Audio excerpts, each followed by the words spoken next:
এমন কোন লোক নাই। নূরুস সুদূর কিতাবের মধ্যে উল্লেখিত করেন আল্লাহর বান্দা কোরআন শরীফ তেলাওয়াত জানে না, কোরআন শরীফ তেলাওয়াত করতে পারে না, জানে না, কিন্তু কোরআন শরীফে খুলিয়ে খুলিয়ে প্রতিদিন হাতের আঙ্গুল দিয়া ওই প্রতিদিন পর্যন্ত এইভাবে লাইনের মধ্যে নেয় আর কোরআন পড়তে পারে না। আল্লাহর বান্দা চোখের পানি দিয়া খালি কান্দে। আসতে বলেন সুবহানাল্লাহ।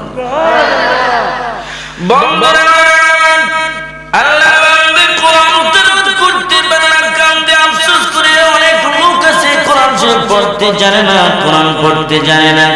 আছে না অনেক লোক কোরআন পড়তে জানে না, আফসোস করে। বন্ধুরা আমার, বাবারা, কোরআন তেলাওয়াত করতে পারে না, কান্দে আর নামাজ পড়ে। কিছুদিন পরে আল্লাহর বান্দা ইন্তেকাল করেছেন। ইন্তেকাল করার পরে মানুষ কবর খোঁড়ার জন্য যায়। অনেক মানুষ কবর খুঁড়তে যায় না? বন্ধুরা আমার, কবর খনন করার জন্য গেলে গিয়ে এক কোদাল মাটি উঠাইলেন। উঠানোর পরে দেখতেছি এই কবরে থেকে মিষ্টি আম্বরের গ্রান বাইর হয়। বন্ধুরা আমার, কবর খুঁড়লেন, খুঁড়তেন, খুঁড়তে খালি মিষ্টি আম্বরের গ্রান বাইর হয়, খালি মিষ্টি আম্বরের গ্রান করে গ্রান বাইর হয়ে। বন্ধুরা আমার, মিষ্টি আম্বরের গ্রান বাইর হয়ে যখন কবর খোদা শেষ, জানাজা দাফন কাফন শেষ হয়ে গেল, আল্লাহর এক বান্দা ওই মৃত্যু ব্যক্তি বাড়ির কিনারে গিয়ে ডাক দিলেন, এই বাড়িতে কোন লোক আছে কিনা?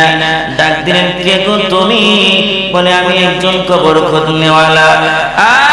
কেন ডাকো? বলে, তোমার বাবা কি আমল করতো? বলে, আমার বাবা কোনো আমল করতেন না, নামাজ পড়তেন।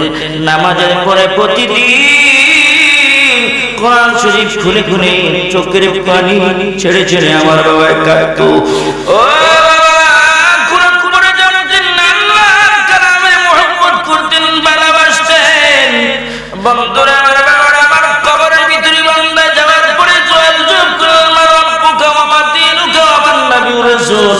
বন্ধুরা আমার, আমার নবী ওই কবরের মধ্যে যাওয়ার পরে যখন সওয়াল জবাবের প্রশ্ন করতে শুরু করলেন, প্রশ্ন শুরু করতেই আমার আল্লাহ ডাক দেওয়া, ফেরেশতা এই কবরের ভিতরে কোনো সওয়াল জবাব হবে না, প্রশ্নের কোনো উত্তর হবে না, কারণ আমার বান্দা দুনিয়ার জমিনে আমার